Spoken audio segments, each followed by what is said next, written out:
In a season in which teams are scrambling all over the place to try to fill gaps in their schedule that will boost their resume toward a conference championship or a college football playoff appearance, Oklahoma is set and secure and ready to go, and that doesn't necessarily need to play West Virginia this weekend because they have their customary spot in the Big 12 championship game, while for Iowa State, well, we'll get to the historic impact of their appearance in the championship game as well. We got Jason Ray on the line from Last Word on College Football. He breaks down the Sooners for us on a regular basis. Jason, how you doing tonight? Doing good. Thanks for having me on, Mark. Really, this time of the year, we're looking at bowl season, and we still got a week of regular season and conference championships to go. So it's obviously a different year, a strange year, but it's exciting. Still having one more week to go, and then whether or not how critical this week is for Oklahoma, especially, but then you have the conference championship in a couple of weeks. So good stuff going on. The Big 12 keeps belying its reputation as an offensive league, and the scores continue to stay relatively 1980s like 27-14 over Baylor this past weekend in Oklahoma. Once again, I would love to go through the scores and look at the per game average of the defense in terms of both points per game and yardage per game to see the last time an Oklahoma defense has performed close to what we've seen this season. But again, another stellar effort. Really, the one touchdown by Baylor didn't matter. So just the one touchdown during meaningful minutes. Yeah, it's really strange, Mark, to kind of look through. I mean, you saw this coming a little bit last year and then this year, especially the last half of the year. I mean, we talked a little bit about this off air, but when can you ever watch an Oklahoma game? When have you ever watched an Oklahoma game in the last few years and say that the defense kept Oklahoma in it? If they, some of the games that they struggled in, Baylor last year, they were down 28-3, early on, LSU, they were, obviously down big time, and, they were never in that game. If they had, some of the defense that they've had playing the latter part of the year here, might have been, those games might have been a different story, even though Oklahoma was able to come back and win that game against Baylor last year, still would have been a different situation. So, I mean, you're right. I mean, the defense has progressively seems to have gotten better each and every week. Last year, they started pretty strong. They had a little bit of a, kind of a mid-season swoon, and then they finished pretty strong in the regular season. But, now, to your point, they gave up a meaningless touchdown late. Then they only gave up 13 to Oklahoma State a couple of weeks ago, then 9 to Kansas. Gave up 28 to Texas Tech, but again, a couple of late touchdowns in that fourth quarter. So, the defense has made it. They're all the way up to about 14th in the country in total defense, giving up about 22 points per game on the season as a whole. So the defense is much better, and I think the reason why you're seeing that is the defensive line. When you look at it, the defensive line is probably the best position group on the entire team, and that's including everything on offense. They're in the top 10 in sacks in the year.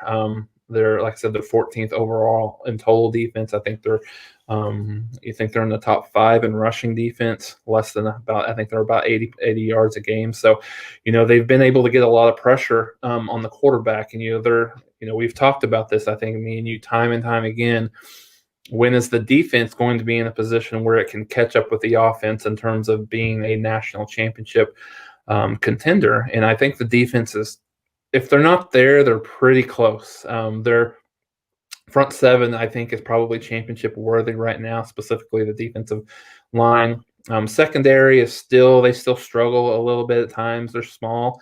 It's hard for them to, compete with and I know we'll get into this. Iowa State is huge at the receiver position, so that'll be an interesting matchup. But yeah, the secondary is probably not quite where they would want it to be, but otherwise, this defense has made leaps and bounds in terms of improvements over the last couple of years. Got Jason Ray on the line from Last Word on College Football, breaking down Oklahoma football. The Sooners take on West Virginia in the regular season finale on the road.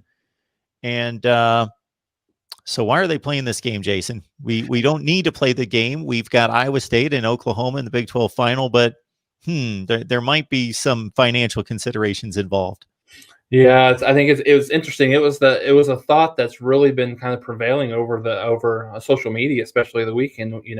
and a lot of the Oklahoma beat writers even mentioned that to Riley, and Riley had kind of a coach speak comment. We want to keep that level of competitiveness together, even in a 2020 year. But, look, I mean, I guess it's possible. There's a lot of strange things that could possibly happen. But for all intents and purposes, Oklahoma is not going to be in the college football playoff discussion this year. You think of all of the bad things that could potentially happen. You could have injuries. It's their longest road trip of the year. You have additional exposure just in terms of going on the road, what that looks like, staying in a hotel, things like that kind of can creep in.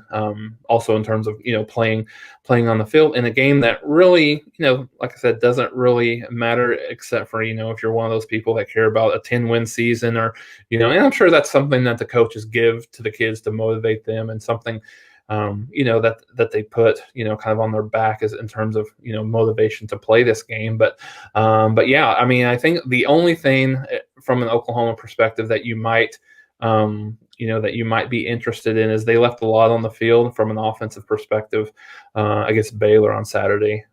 They broke a streak of 28 consecutive points in like 60 consecutive games, I believe, and only scoring 27. The offensive line was very, very bad, which was surprising. Rattler was a little rattled, for the first time, honestly, since Texas. He made some bad decisions, threw an interception, should have thrown another interception, on the goal line where the ended up being a touchdown pass. But anyways, I think, in terms of that, maybe Riley thinks about it in Oklahoma as a whole, as you want to maybe be playing your best football on both sides of the ball heading into that conference championship game. But I think you're spot on. I think there no other.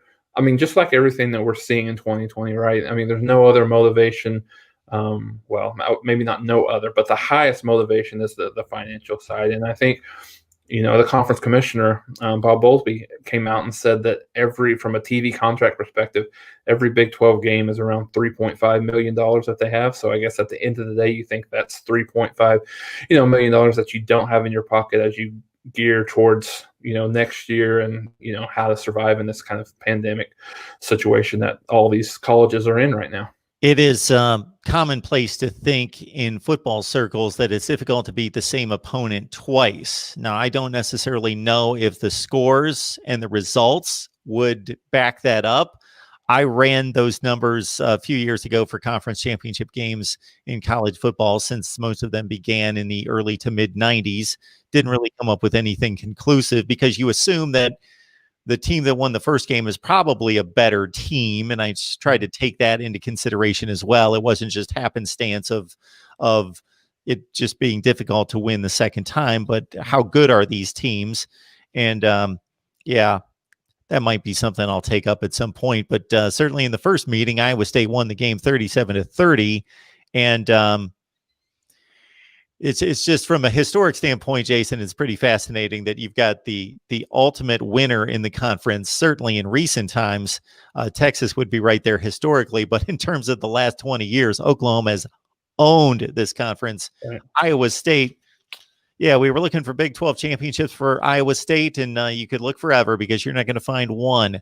The last time Iowa State won a conference championship was back in the Missouri Valley Conference days of 1912, when they shared the title with Nebraska.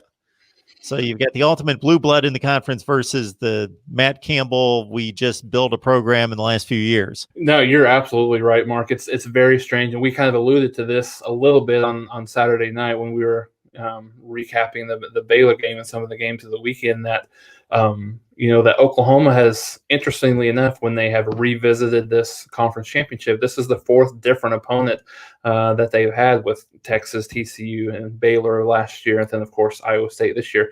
And yeah, it's just a testament of how good of a job Matt Campbell's done there at Iowa State. You've got to think, I know Cyclone fans might want to turn away right now, you got to think that he's not going to be there for the long haul. I can't imagine at some point you take a team like Iowa State, you put them in the top 10, you have them, they're right in place to to win a conference championship. And who knows, with one loss, I mean, I think the name probably hurts them a little bit, being up there with one loss. But, if they were to beat Oklahoma for a second time, they put themselves in position, if some crazy things happen to possibly, get into that college football playoff. But yeah, I think it's very interesting because both teams have clearly gotten better since that last game that they played. I thought Iowa State was incredibly good on Saturday against West Virginia in a game that I thought, would be close, would be a one score game going down the stretch. And I think it was a 7-point spread, and, they won the game 42-6. It really wasn't, at halftime, it was pretty much, I think it was 28-0 at halftime or 21-0. So I think the interesting thing is, West Virginia coming into that game was one of the best, right there with Oklahoma, is one of the best teams in terms of defensive production in the Big 12 thus far. And, they just ran roughshod through them, specifically Brees Hall, at the running back position. But, I think both teams have evolved a little bit. Oklahoma is a little bit more comfortable on the offensive side of the ball. I think they were still kind of finding their way early in the year with Rattler, and then, but at the same time, Iowa State's at the same level. They're a little bit better. I think the difference between Iowa State this year and then the last couple of years is they're finding a way to win those close games that maybe they didn't necessarily weren't able to do the last couple of years. Specifically against Texas when they played the day after Thanksgiving. I came away with it in that game really thinking that Texas was probably the better team, but Iowa State found a way to win. So I mean, sometimes it's a little. Sometimes it can be better to be more lucky than good, more fortunate in some situations. So, yeah, I think they're. This will be. I think this will be a really good game coming up in the Big 12 championship game, and we'll have time to kind of discuss the matchups and things like that. But yeah, I think it's set up for a great rematch, and I don't know that one team necessarily has really an edge over the other right now. Jason Ray, last word on college football. Check out his work over there. Again, last word on college football. Of course, subscribe right here at Mark Rogers TV, the voice of college football. We get you set for the conclusion of the college football season. Jason, we appreciate you stopping by. All right. Thanks for having me on, Mark.